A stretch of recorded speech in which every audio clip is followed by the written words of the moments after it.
روحانی زندگی اختیار کرنے میں اصل بات سادہ ہے۔ ہمیں یقین کر لینا چاہیے کہ ہمارا راستہ ہمارے دل سے جڑا ہوا ہے۔ آج کے زمانے میں روحانیت کے نام پر بے شمار راستے اور نظریات پیش کیے جاتے ہیں، جہاں خوشی، عرفان، لذت، طاقت اور روحانی کمالات کے وعدے کیے جاتے ہیں۔ یہ سب اپنی جگہ دلکش ہیں، مگر یہ روحانی زندگی کا اصل مقصد نہیں۔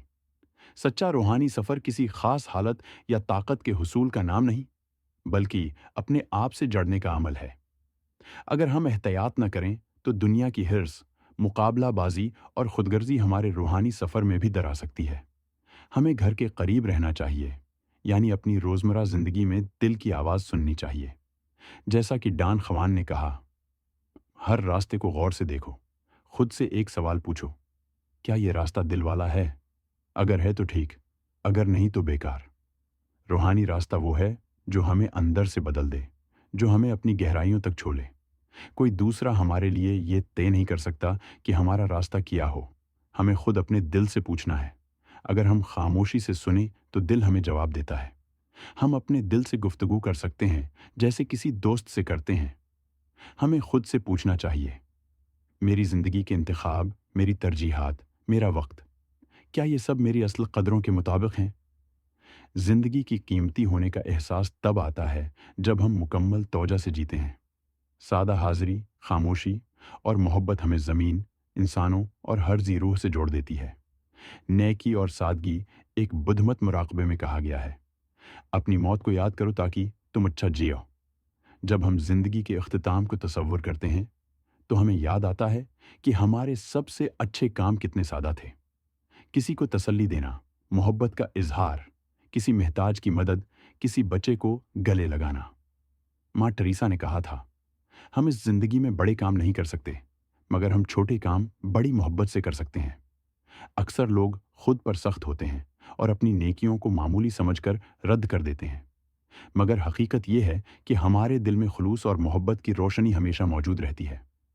محبت، رہائی اور سادگی، آخر میں جب زندگی بیت جاتی ہے تو انسان خود سے یہی چند سوال پوچھتا ہے: کیا میں نے اچھا پیار کیا؟ کیا میں نے پوری طرح جیا؟ کیا میں نے چھوڑنا سیکھا؟ چھوڑ دینا روحانی پختگی کی علامت ہے۔ ہم کچھ بھی اپنے پاس نہیں رکھ سکتے، نہ گھر، نہ جسم، نہ عزیز۔ ہم سب صرف گزرنے والے مسافر ہیں۔ ایک ربی نے کہا تھا، میں بھی تمہاری طرح راستے میں ہوں۔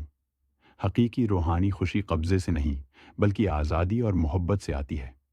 ایک استاد نے کہا، تمہارا مسئلہ یہ ہے کہ تم سمجھتے ہو تمہارے پاس وقت ہے، اصل میں ہمیں نہیں معلوم کتنا وقت باقی ہے۔ اس لیے ضروری ہے کہ ہم ابھی سے دل والا راستہ چنیں۔ ایک کہانی کا سبق: ایک شخص جو دولت، کاروبار اور آسائش میں ڈوبا ہوا تھا، اچانک جان لیوا مرض میں مبتلا ہو گیا۔ موت کے قریب پہنچ کر اسے احساس ہوا کہ سب کچھ بے معنی ہے۔ اس نے کہا، اب ہر چیز قیمتی لگتی ہے، ایک گھونٹ پانی، ایک پرندے کا اڑنا۔ وہ صحتیاب ہوا تو اس کی زندگی بدل گئی۔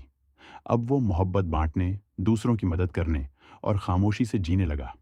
یہ واقعہ سکھاتا ہے کہ روحانیت کا کوئی معیار ظاہری کامیابی نہیں۔ اصل روحانیت وہ ہے جو دل میں سکون، نرمی اور محبت پیدا کرے۔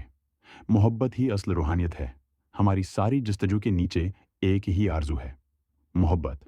نہ دولت، نہ علم، نہ طاقت، بلکہ محبت ہی وہ شے ہے جو انسان کو بامانی بناتی ہے۔ یہ محبت خود غرض نہیں، بلکہ آزاد اور بیدار ہوتی ہے۔ اسی محبت سے ہم دوسروں کے زخم بھرتے ہیں، زمین کا احترام کرتے ہیں اور زندگی کے ہر لمحے کو نعمت سمجھتے ہیں۔ جیسا کہ زین شاعر ریواکان نے کہا، بارش تھم گئی، بادل چھٹ گئے، اگر تمہارا دل پاک ہے تو دنیا بھی پاک ہے۔ چاند اور پھول خود تمہیں راستہ دکھائیں گے۔ آخر میں یہی حقیقت باقی رہ جاتی ہے: اگر ہم محبت نہیں کر سکتے تو کوئی بھی عبادت، مراقبہ یا فلسفہ بیکار ہے۔ اصل سوال یہ ہے، کیا میں دل سے جی رہا ہوں؟ کیا میں نے اپنے راستے کو محبت سے بھرا ہے؟ اور اگر ہم زندگی کے آخر میں یہ کہہ سکیں، ہاں، میں نے دل والا راستہ جیا، تو یہی سب سے بڑی کامیابی ہے۔